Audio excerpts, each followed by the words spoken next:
Hey guys, I'm Mike, welcome to the channel. In today's video I'll be going through with you what tools you should purchase when buying your first property. Either if you are in a romantic couple or you're a single mingle going out on your own, hats off to you. Mr. Gibbs, you may throw my hat if you like. Aye, aye, Captain. Hooray! Now go and get it. Or some people who have to buy with a friend or family member to get on the property ladder, as it's rather tough these days saving up for that huge amount of money that the banks want you to save up for a deposit, which is ridiculous. Ridiculous!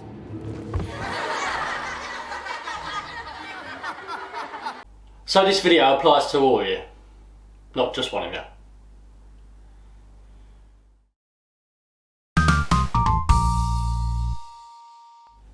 So you finally got the keys to your first home. Woohoo! Congratulations. Nice work, guys. You can now start making it your own. I don't mean knocking down walls or moving a staircase.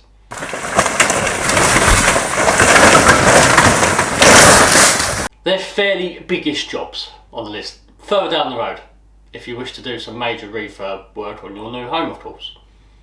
But what I really mean when starting, giving your home a fresh lick of paint on the walls, or buying new furniture for each room, which could come assembled, or it comes in a box and you have to put it all together yourself. Putting up pictures on the walls of your heroes, friends or family, or even your pet cat or goldfish. They could be your hero, each to their own. Putting up shelving to hold all those ornaments you've collected over the years, or hanging that wall art your parents wouldn't allow you to hang in your bedroom because you didn't have enough space. But now you do. You have lots of space and lots of rooms to fill up and to make it your own. To do all those jobs around your new home needs a certain tool for the job. Most jobs you take on will need similar tools for the job, or the same tool for a lot of jobs. You can never have enough tools. They don't have to be the most expensive tools in the world. As long as it does the job you need it to do, you're winning at life. You will get a feel for each tool that you use around the house. And the ones you use most, you might want to buy the next level in price up, or if you're happy with that tool, buy the same one again. At least you know it does the job right. So here we have the most essential tool, and that is a good old toolbox. Nothing fancy, just needs to be big enough to carry everything you want for all your DIY projects. I will open it up and go through with you what you need to put in it and why you need it. So let's begin. I'll open the toolbox and see what our first tool is.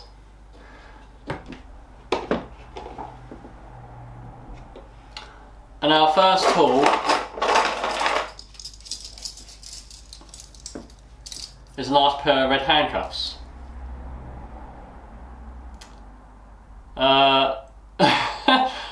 I'm not sure you're going to get very far with these. If anything, you're going to be tied up for a long time before you start any work in the house at all. I don't think I have the right toolbox on the house. Let's edit that and we'll try again.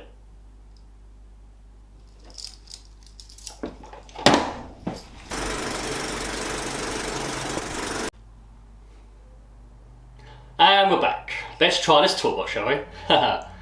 First, to look into our toolbox, we have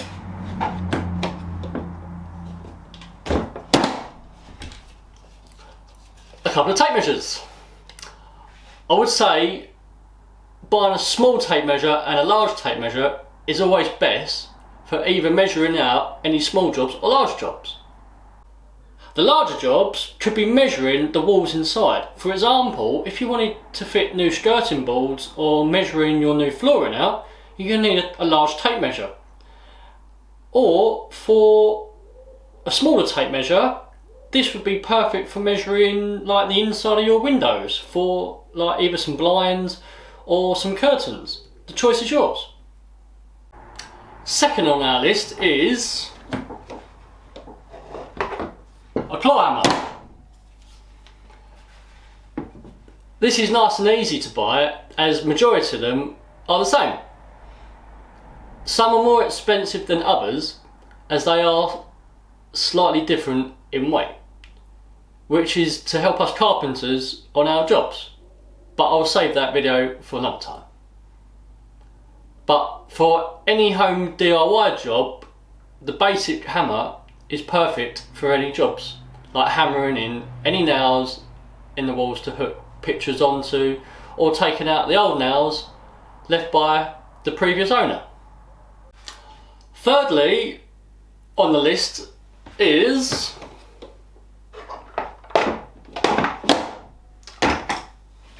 a good set of screwdrivers.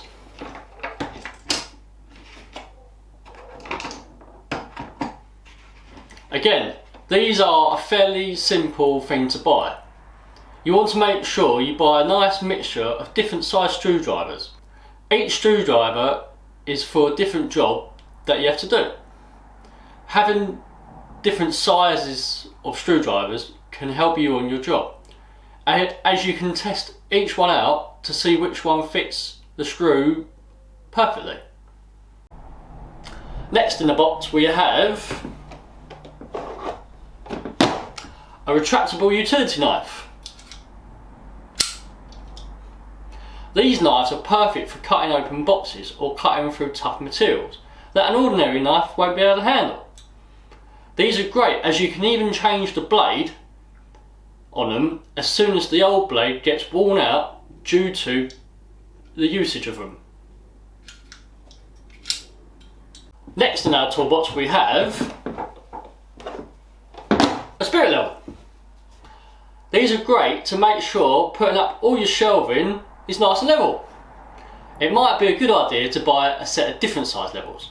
These will come in handy on the different jobs you come across. You can normally buy a nice set of levels that come in a pack of 2 or pack of 4. Starting off with a little baby level like this and moving up to some really nice long levels, depending on the job you're doing around the house, of course. Next on the list we have a nice easy one, and that is pens, pencils and a sharpener for sharpening your pencil for when it goes blunt. These are great for working out on the walls for where things need to go. Some pencils are hard to draw a line on the wall, so a pen might be a bit clearer to see on the wall where you're marking out. So next on the list is a tool, but isn't a tool, and that's a torch.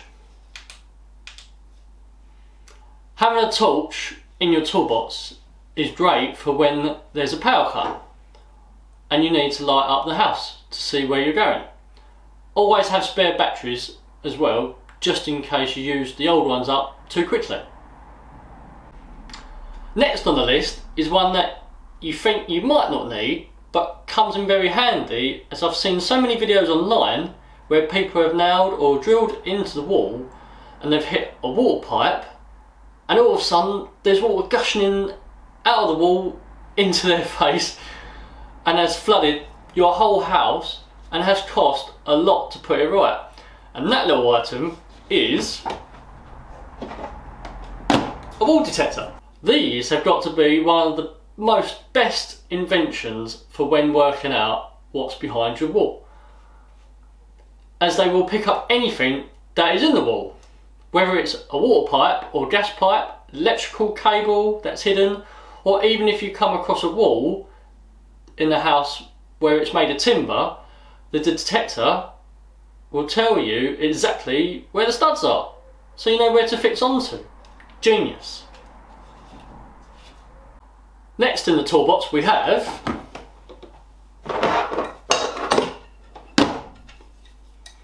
adjustable spanners. If you're in the house and you come across a leak on the radiator, 9 times out of 10 you probably will call a plumber. if you want to see if it's just a case of a loose nut, then having a couple of adjustable spanners is definitely handy to have. And it'll get you out of trouble where a leak is. And it'll save you a bit of money and you haven't got to call a plumber out. Next in the toolbox we have a set of pliers. Having a set of pliers will come in handy when you need to grip, turn or pull something, such as a screw or nail in the wall, or out of something in general. In the toolbox we have next is a pair of safety glasses.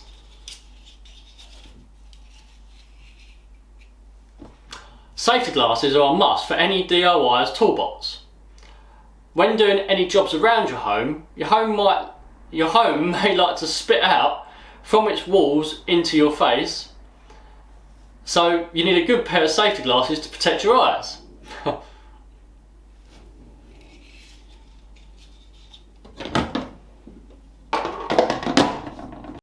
Next in the toolbox we have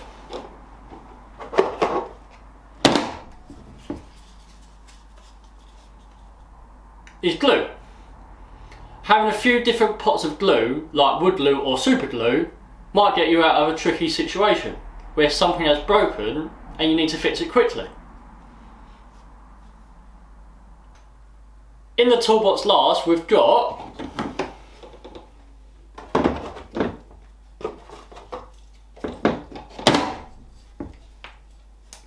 WD-40 spray and a bottle of oil.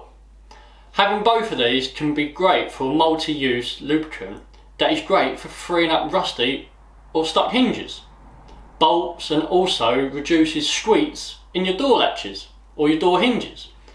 It may even sort out those handles that are stuck down when using them on your doors. On the list next might not fit into your toolbox, it may have its own box, and that is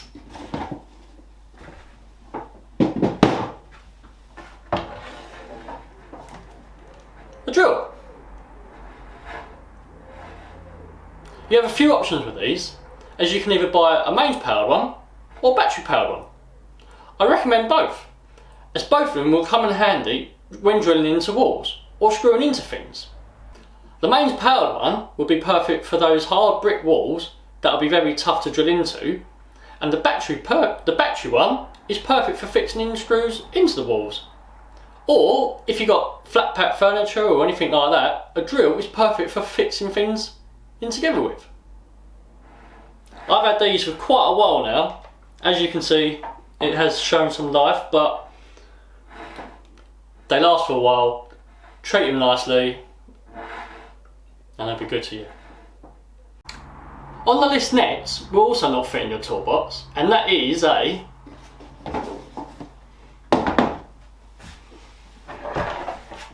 extension lead. This is a great thing to have, as it doesn't limit you on where you can work around the house, where the socket for the power isn't. Or it can get you out of trouble when needing power high up, as the lead can reach a really nice long distance without running out. Depending on your usage, you might want to get a really long lead than you need, just so it helps you in the future for any long distance job you might encounter. Next on the list also won't fit in your toolbox, and that's a step stool or a step ladder. At some point you're going to need a steady, sturdy platform to complete a job high up, whether it is hanging a picture up, or even if you're outside cleaning the gutters or trimming the trees. A step stool or a step ladder is a great choice for when you need a little boost. And that's my little but large list of what tools you need when moving into your first new home. Or even if you have a home already, this guide to what tools you have to start off with is great for you also. If you've enjoyed the video and got some useful information, please give us a like, subscribe for more content, and I'll see you in the next one. Thanks for watching.